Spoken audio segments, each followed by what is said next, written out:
Howdy, my name is Elaine Moe from the Computer Science Department at Texas A&M University, and this is Precipitation Hardening of the Periodic Table. I would like to acknowledge my mentor, Dr. Robert Hackenberg, my collaborator, Jessica Lopez, and Los Alamos National Laboratory.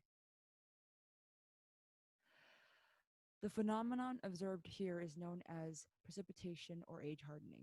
It's a heat treatment process that changes physical and chemical properties of alloys for strengthening. For example, this process applied to aluminum-based alloys increases strength to weight ratio that improves fuel efficiency. It's applied everywhere in science and engineering, from planes, cars, and trains.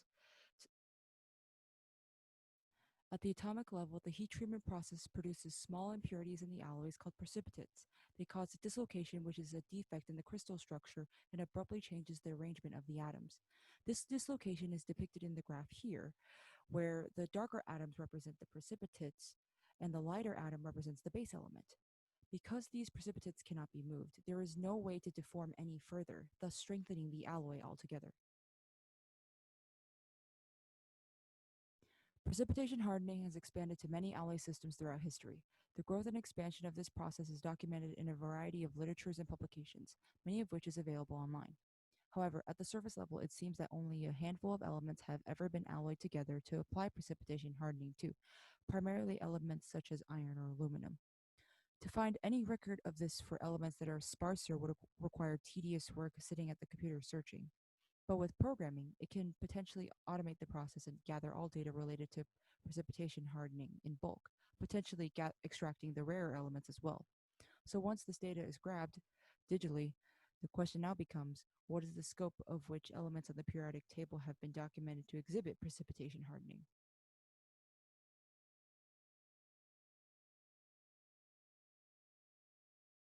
This project was developed to help answer that question. Firstly, the record's metadata had to be gathered. Metadata is defined as a publication's details such as title, author, and publication date.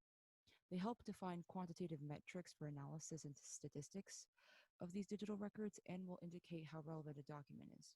The primary library or database to pull this data from is Compendex.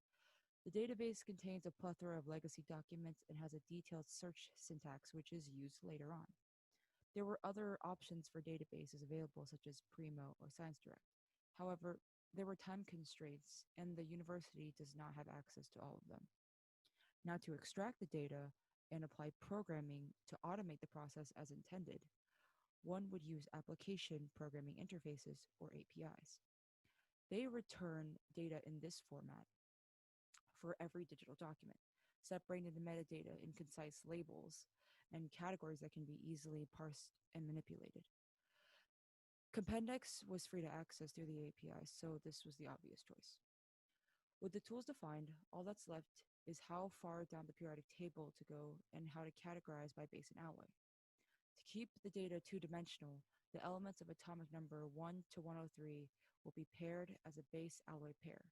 Therefore, if you exclude an element from pairing up with itself, that is 10,506 combinations possible. As said earlier, the data must be extracted from the chosen database.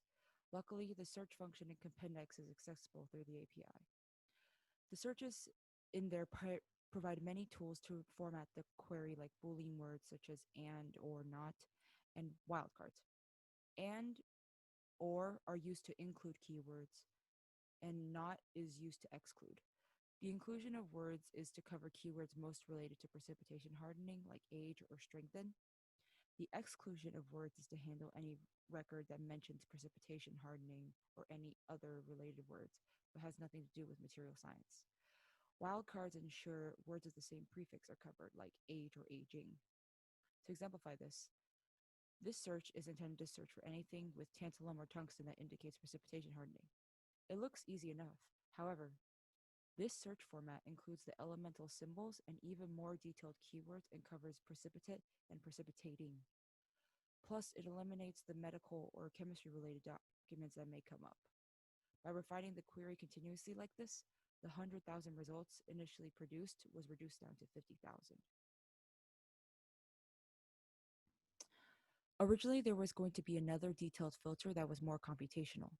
Essentially, the metadata, particularly abstract in title, would be fed into a machine learning model that can recognize similarities in large text.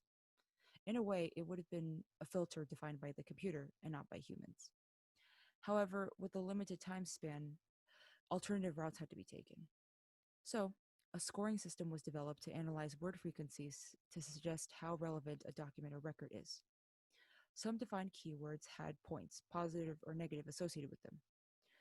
When all points were added together based on how many times the keywords appeared within the metadata, a score was created to measure how valuable the record was. Then a threshold was applied to indicate at what score a record was deemed relevant enough. Ultimately, the scoring system filtered down the database of 50,000 to 12,000, a majority of which were considerably relevant to precipitation hardening. Taking those 12,000, the data was abbreviated to the year and the author's last name before tabled as shown in the graphic here. Each filled-in cell represents the documentation of one base alloy pair undergoing precipitation hardening. However, it's not to say the paper only covered a binary alloy system.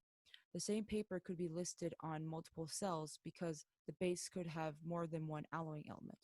For example, 2013 Song shows to study nickel alloyed with aluminum but also titanium. This is due to the fact that the actual alloy being researched in the study was nickel, 43% titanium, and 4% aluminum. Regardless, not only does this tabular format show the information on what has been precipitation hardened, it also shows how many gaps. It's clear with the aluminum and iron rows dominating the majority of the table where much research is focused on. However, what could explain the blank cells? The white of the table could either be a missed record or possibly a non-existent record due to the lack of research into it. All in all, the importance of this visualization illustrates what already exists out there, but also demonstrates what's lacking, opening up avenues for all kinds of research opportunities. Beyond just creating the table, quantitative metrics were graphed to see if any trend in the documents existed. Pictured here is a histogram of records from the database of 12,000 over the year it was published. Throughout history, the amount and variety of alloys studied increased and deviated away from just steel, a common alloy choice in the early 20th century. The plot above reflects this as a surge occurs near and during the 21st century.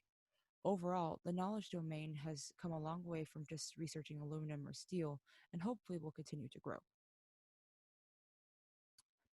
Here is a histogram of the number of records published by the top 10 journals within the 12,000 database.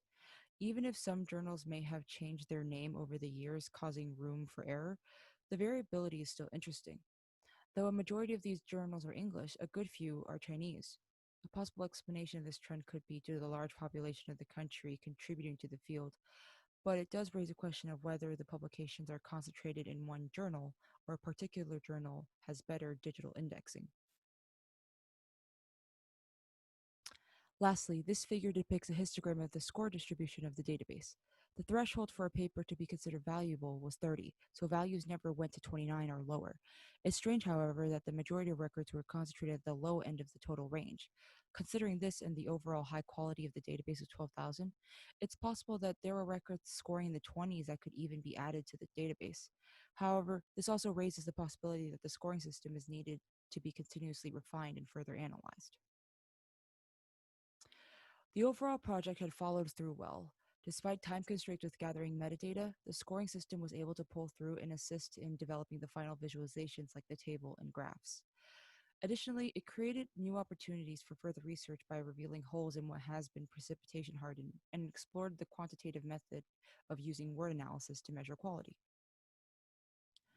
Moving forward, however, there is still room to grow. The scoring system needs consistent refinement to ensure no true positives are left out.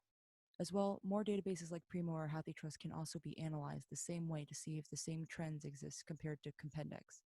Lastly, the utilization of machine learning is still available for us to use if more data can be gathered. All in all, what's done now or later for this project will lead to a growth in the knowledge domain of precipitation hardening and help the material science world move forward. Thank you.